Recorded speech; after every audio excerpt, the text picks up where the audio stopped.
Hello, let's start again, and this is Richmond, and on the second tutorial we talk about how to find the oxidation state of radicals, but this is similar to what we did previously, but this one actually we have a compound and then we are asked to calculate for the oxidation state. So the radicals are actually different from compound because the radicals we have a charge attached to the group of atoms.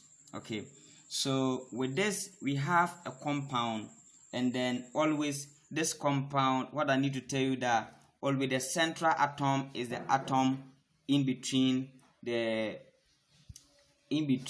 oxygen and the other atom. Okay, so let's take example here.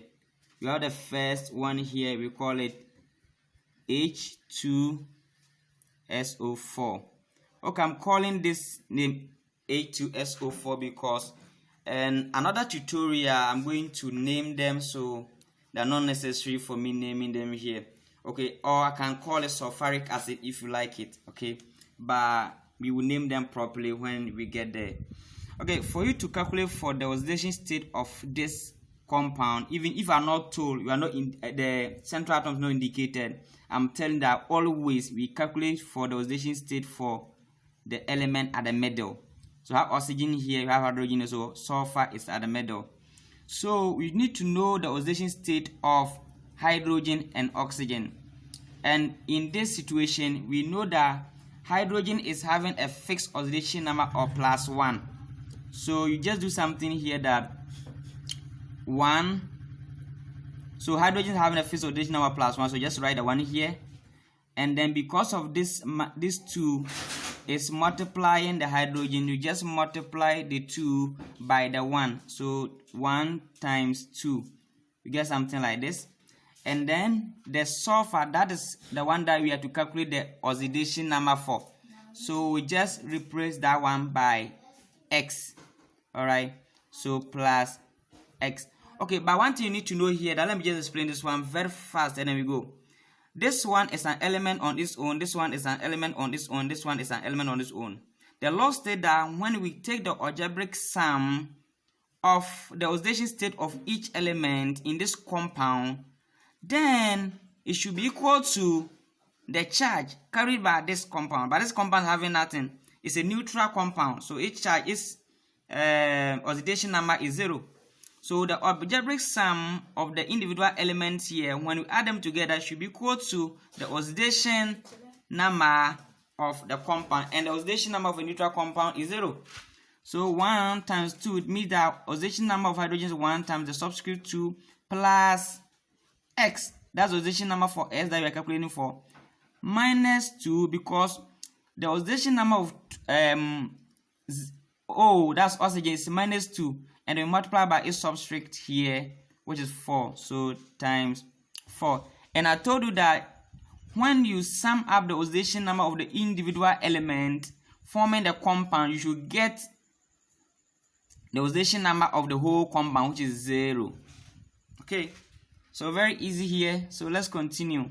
So 1 times 2 will give us 2. Write to 2 here, very nice. Plus your x, minus 2 times 4 give us minus 8. Should be equal to 0 like this. So here you have x, and then 2 minus 8 will give you minus 6 equal to 0, and then our x is equal to 6, so plus 6. So the oxidation state of sulfur in this sulfuric acid is plus 6. Easy, eh? Let's go to the another question and see how we can solve it. You have another question here, question 2, and it's H2CO3 like this. And what you need to know here is very simple, the same way that the neutral compound is having oxidation number of 0. So the central atom here is on C, carbon. So that's what you're calculating for. So hydrogen having oxidation number of 1, so 1 times the subscript, which is 2, plus the one that you're calculating for, replaced by x. Okay, and then minus the oxidation number of oxygen is minus 2 times the subscript 3 is equal to 0. So 1 times 2 is 2 plus x minus 2 times 3 minus 6 is equal to 0. Okay, so we have this place. You can write our x here, and then 2 minus 6 will give you minus 4 is equal to 0, and our x is equal to plus 4. So the oxidation state of carbon in this carbonic acid or hydrogen carbonate is plus 3. Let's take another question. It's plus 4. Okay, it's plus 4 here. Okay, let's take the next question. We are solving 4 questions, so I know that by the solution, the final question, you understand how you can solve for oxidation state for every element. So we have HNO2 here. Okay, and all that we need to do here, very simple, that we need to find oxidation number of the central atom, which is N. So let's replace. Hydrogen is having oxidation number of 1, so write it 1 here, plus N, the oxidation number here that we're calculating for N, so we replace by X here, minus the oxidation number of oxygen is a fixed, which is 2, so minus 2 times 2, which will be equal to 0, because this is a neutral atom. So what we do is that we just try and then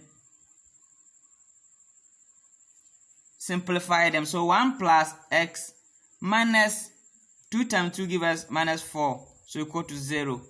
And then you can get x, and then 1 minus 4 gives us minus 3, which is equal to 0. And then our x is equal to plus 3. So the oxidation state of N in this compound is plus 3. Hope this tutorial has blessed you a lot, and if you like this tutorial, just like it, share, and subscribe to my channel for more tutorials like this. Thank you, and we meet in the next tutorial.